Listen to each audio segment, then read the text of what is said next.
Hi guys. அப்போ நம்ம எல்லாருக்கும் வந்துட்டு நம்ம குழந்தைங்களா இருக்கும்போது இந்த மாதிரி ஸ்லேட்டில் எழுத முடியலன்னு சொல்லி ரொம்ப கஷ்டப்படுவீங்க. நான்லாம் வந்து இந்த ஃபஸ்ட்டு வருஷத்துலேயே வந்து ஒரு 4-5 ஸ்லேட் மாற்றிருப்பது, 5வது ஸ்லேட்னு நினைக்கிறேன். அப்போ வந்து எனக்கு ஒரு ஐடியா தோணிடுச்சு.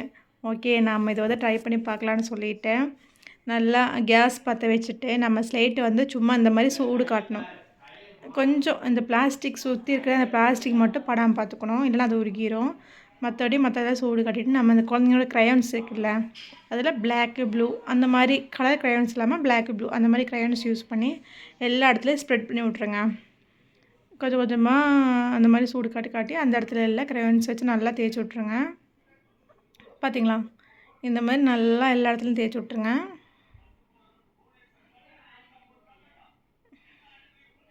எல்லா இடத்துலையும் இந்த மாதிரி ஸ்ப்ரெட் பண்ணி கொடுத்ததுக்கப்புறம் பிளாஸ்டிக்கில் படாமல் பார்த்துக்கோங்க. பிளாஸ்டிக்கில் பட்டுச்சுன்னா அது வந்து உருக ஆரம்பிச்சிடும். அதனால் பிளாஸ்டிக்கில் மட்டும் படாமல் க்ரையான்ஸை வந்து இந்த மாதிரி எல்லா இடத்துலையும் தேய்ச்சதுக்கப்புறம் அதோட இது பாருங்கள், லுக் எப்படி இருக்குது பாருங்கள்.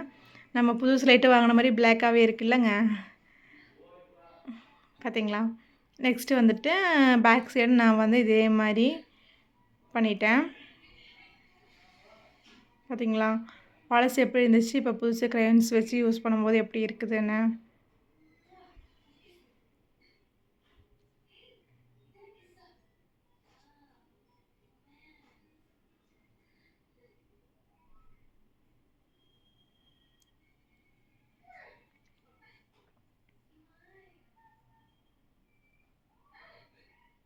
பாப்பா வந்து இடையில கட்டுறேன், இந்த க்ரையான்ஸை யூஸ் பண்ணுமான்னு சொல்லிட்டு அவளுக்கு என்னென்ன தெரியல. நான் வந்து ஏதோ ட்ராயிங் பண்ணிகிட்ருக்கேன்னு நினச்சேன். அவள் வந்து இடையில வந்துட்டு இது என்னம்மா இப்படி ஆகுது அப்படி இப்படின்னு சொல்லிட்டு எனக்கு என் ஸ்லேட்டு இது ஆக்கிட்டுருக்கேன் அப்படி இப்படி சொல்லிட்டு என்னை திட்டிகிட்ருக்கா.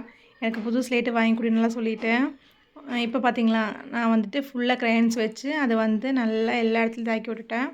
நெக்ஸ்ட்டு வந்து நம்ம ஒரு கிளாத்து வச்சுட்டு நீட்டாக தொடச்சி விட்டுடலாம். இந்த மாதிரி எல்லாமே நல்லா நீட்டாக தொடச்சி விட்டுட்டு பார்த்தீங்களா, இப்போ ஃபைனல் லுக் பாருங்கள். புது ஸ்லேட் மாதிரி ஆச்சுல்ல. இப்போ எனக்கு அங்கே கிச்சனில் வச்சு துடைக்க முடியல, அதனால் நான் வந்துட்டு ஹாலில் எடுத்துகிட்டு வந்துட்டு நல்லா தொடச்சிட்டேன். இப்போ வந்து நம்ம அதில் எழுதி பாருங்கள், நல்லா சூப்பராக புது ஸ்லேட்டில் எழுதுகிற மாதிரியே வரும். பார்த்தீங்களா எப்படி இருக்குன்னு பாருங்கள் எழுதுனது. இப்போ நான் மறுபடியும் எழுதி காட்டுறேன் எப்படி வருதுன்னு பாருங்கள். பார்த்தீங்களா, ஃபஸ்ட் இருந்ததுக்கு இப்போ இருக்கிறதுக்கும் எப்படி வித்தியாசம் பாருங்கள். இந்த மாதிரி நீங்களும் ட்ரை பண்ணி பாருங்கள். பாய்.